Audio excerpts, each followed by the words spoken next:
शेतकरी बंधूंनो, आजच्या व्हिडिओमध्ये आपण सोयाबीन पिकाचं 30 ते 60 दिवसाचे म्हणजे दुसऱ्या महिन्यातील संपूर्ण नियोजन जाणून घेणार आहोत. 30 ते 60 दिवस हा काळ सोयाबीन पिकासाठी अत्यंत महत्वाचा असतो.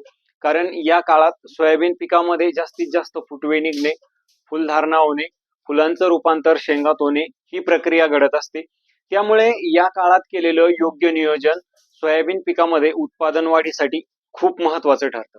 मग नेमकी 30 ते 60 दिवस या काळामध्ये आपल्याला सोयाबीन पिकात काय नियोजन करायचं आहे, तर यामध्ये पहिला मुद्दा म्हणजे जी दुसरी महत्वाची फवारणी आपल्याला करायची आहे, तर ती फवारणी आपल्याला या काळात करायची आहे. तर ती फवारणी कोणती करायची आहे? त्याचबरोबर सुरुवातीच्या 1 महिन्याच्या कालावधीमध्ये जर सोयाबीन पिकाची वाढ ही खूपच कमी असेल, तर वाढ होण्यासाठी आपल्याला काय उपाययोजना करायची आहे? किंवा जर पहिल्या 1 महिन्यामध्ये वाढ खूप जास्त असेल, तर ती नियंत्रणात करण्यासाठी आपल्याला काय उपाययोजना करायची आहे? आणि शेवटचा जो मुद्दा आहे तो म्हणजे शेतकरी बंधूंनो, सोयाबीन पिकामध्ये येलो मोजॅकचा प्रादुर्भाव झाल्यास तो येलो मोजॅकचा प्रादुर्भाव नियंत्रणात आणण्यासाठी आपल्याला ज्या उपाययोजना करायच्या आहेत तर त्या कोणत्या आहेत? सविस्तर माहिती मुद्देसूद आपण स्टेप बाय स्टेप या व्हिडिओमध्ये जाणून घेणार आहोत. तुम्ही जर सोयाबीन उत्पादक शेतकरी असाल तर हा व्हिडिओ तुमच्यासाठी खूप महत्वाचा ठरणार आहे. व्हिडिओला कुठेही स्किप न करता शेवटपर्यंत पहा. पहिल्यांदाच तुम्ही आपल्या चॅनलवर आला असेल आणि सोयाबीन पिकाबरोबरच तुम्हाला इतर कोणत्याही पिकाचं संपूर्ण नियोजन पाहिजे असेल, तर आपल्या चॅनलला सबस्क्राईब करून नोटिफिकेशन बेल ऑन करा, म्हणजे येणाऱ्या नवीन व्हिडिओचं नोटिफिकेशन सर्वात अगोदर तुम्हाला मिळेल. नमस्कार शेतकरी बंधूंनो, मी ज्ञानेश्वर बाकाल.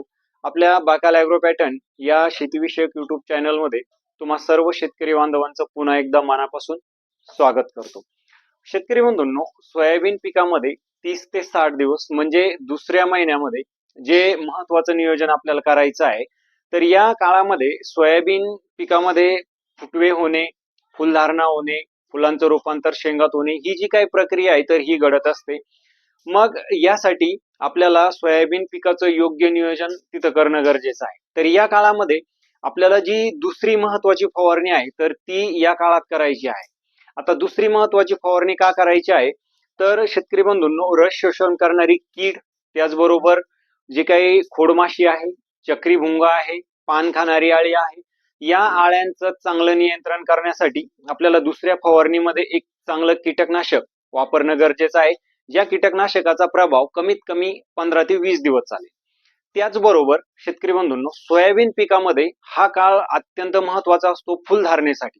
त्यामुळे जास्तीत जास्त फुलधारणा होण्यासाठी आणि फुटवे निघण्यासाठी एखादं चांगलं विद्राव्य खत, ज्याच्यामध्ये सर्वात जास्त फॉस्फरसची लेवल असेल असं विद्राव्य खत आपल्याला फवारणीत घ्यायचं आहे. आणि एखादं टॉनिक आणि त्यासोबत एक बुरशीनाशक, असं जे दुसऱ्या फवारणीचं कॉम्बिनेशन आहे तर ते आपल्याला ठेवायचं आहे.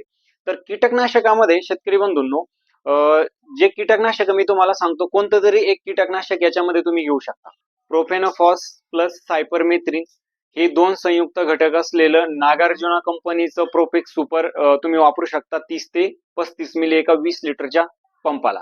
जर प्रोफेक्स सुपर तुम्हाला मिळालं नाही, तर याच्यामध्ये शेतकरी बंधूंनो, लॅम्बडासे हॅलोथ्रिन प्लस थायमॅक्टोझॉम हे संयुक्त घटक असलेलं सिजेंटा कंपनीचं आलिका हे कीटकनाशक तुम्ही वापरू शकता. 20 लिटरच्या पंपासाठी साधारण 15 मिली तुम्हाला त्याचा वापर करता येतो. किंवा क्लोरॅन्ट्रा निलिप्रोल हे घटक असलेलं जे FMC कंपनीचं कोराजन आहे, तर कोराजनचा सुद्धा तुम्ही फवारणीमध्ये वापर करू शकता. साधारण 5 ते 6 मिली एका 20 लिटरच्या पंपाला तुम्हाला तिथं वापरता येते. किंवा क्लोरोपायरिफॉस प्लस सायपरमेथ्रिन हे संयुक्त घटक असलेलं घरडा केमिकलचं हमला 550 पण बेस्ट कीटकनाशक आहे. या काळामध्ये तुम्ही त्याची फवारणी करू शकता.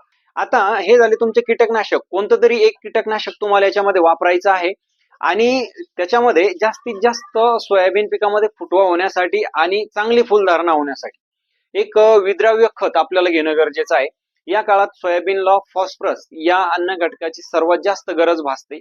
त्यामुळे ज्या विद्राव्य खतात सर्वात जास्त फॉस्फरस लेवल आहे असं विद्राव्य खत फवारणीमध्ये आपल्याला वापरायचं आहे. आणि याच्यामध्ये तुम्ही ICL कंपनीचं 1261 हे विद्राव्य खत वापरू शकता 80 ग्राम 20 लिटरच्या पंपाला.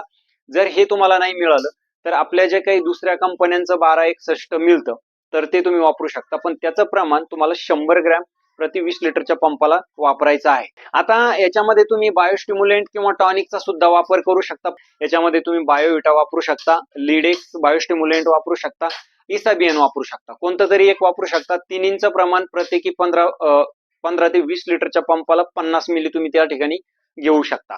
आता एक बुरशीनाशक आपल्याला महत्वाचं आहे. बुरशीनाशकामध्ये शेतकरी बंधूंनो, जर सोयाबीन पिकामध्ये तुम्हाला जल दिसत असेल किंवा करपा वगैरे तुम्हाला जर वाटत असेल, तर त्यासाठी एक चांगलं बुरशीनाशक तुम्हाला फवारणीत घ्यायचं आहे, ज्यामध्ये मेटॅलॅक्झिल प्लस मॅनकोझेब हे बुरशीनाशक तुम्ही वापरू शकता, म्हणजे रिडोमिल गोल्ड 30 ते 35 ग्रॅम.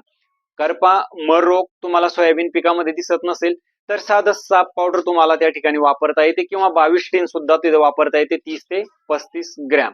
अशा पद्धतीनं जी दुसरी फवारणी आहे तर सोयाबीन पिकामध्ये आपल्याला या काळात करायची आहे. आणि दुसरी फवारणी जी करायची आहे तर ती करायची आहे आपल्याला सोयाबीन पीक हे 35 दिवसाचं झाल्यानंतर आणि 45 दिवसाच्या अगोदर, म्हणजे 35 ते 45 दिवसाच्या दरम्यान दुसरी फवारणी आपल्याला सोयाबीन पिकामध्ये तिथं काढायची आहे.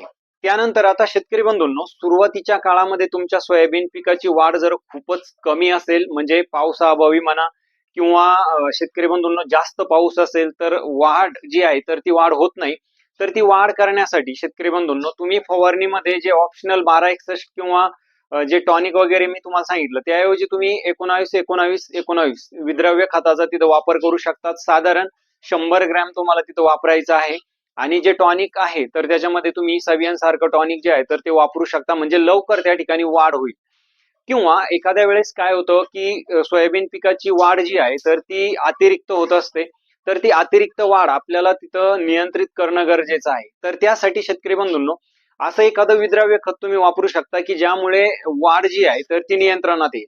तर यासाठी 05234 या विद्राव्य खताचा तुम्ही वापर करू शकता 100 ग्रॅम 20 लिटरच्या पंपासाठी. याच्यामुळे शेतकरी बंधूंनो, होणारी जी अतिरिक्त वाढ आहे तर ती वाढ नियंत्रणात येईल. त्याचबरोबर जास्त फुटवे होणे आणि फुलधारणा होण्यासाठी या 05234 विद्राव्य खताचा चांगला फायदा होणार आहे. त्यानंतर एखादं पीजीआर सुद्धा तुम्ही त्याच्यामध्ये वापरू शकता. विद्राव्य खताऐवजी पीजीआर हा एक त्याच्यामध्ये पर्याय आहे. पीजीआर मध्ये तुम्ही एकतर लिओसिनचा वापर करू शकता. 4 ते 5 ml एका 20 लिटरच्या पंपाला लिओसिन तुम्ही वापरू शकता.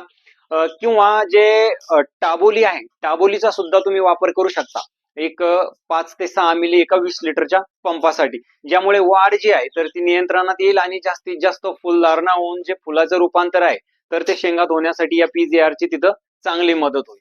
आता शेवटचा मुद्दा जो येतो तो म्हणजे या काळामध्ये जर शेतकरी बंधूंनो, सोयाबीन पिकामध्ये येलो मोजॅकचा प्रादुर्भाव झाल्यास त्याला नियंत्रणात करण्यासाठी आपल्याला काय उपाययोजना करायची आहे.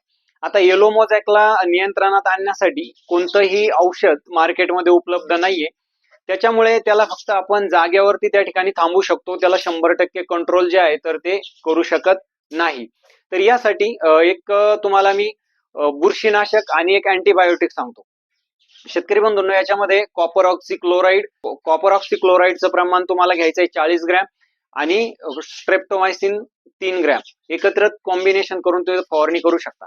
किंवा त्याला एक दुसरा पर्याय म्हणजे शेतामध्ये जास्तीत जास्त पिवळे आणि निळे चिकट सापळे लावा. हा त्याला एक चांगला पर्याय आहे, ज्यामुळे कीटकांचं जे भ्रमण आहे तर ते त्या ठिकाणी थांबलं जाईल आणि कुठंतरी जास्त होणारा प्रादुर्भाव आपल्याला तिथं थांबवता येईल. अशा पद्धतीनं सोयाबीन पिकाचं 30 ते 60 दिवसाचं जे काही संपूर्ण नियोजन आहे तर ते आपल्याला करायचं आहे. हे नियोजन सोयाबीन पिकामध्ये पुढे चालून उत्पादन वाढीसाठी आपल्याला खूप महत्वाचं ठरणार आहे. माहिती आवडली असेल तर व्हिडिओला लाईक करा आणि जास्तीत जास्त शेतकरी बांधवांना व्हिडिओ शेअर करा. नवीन माहिती घेऊन पुढच्या व्हिडिओमध्ये भेटूया. तोपर्यंत नमस्कार.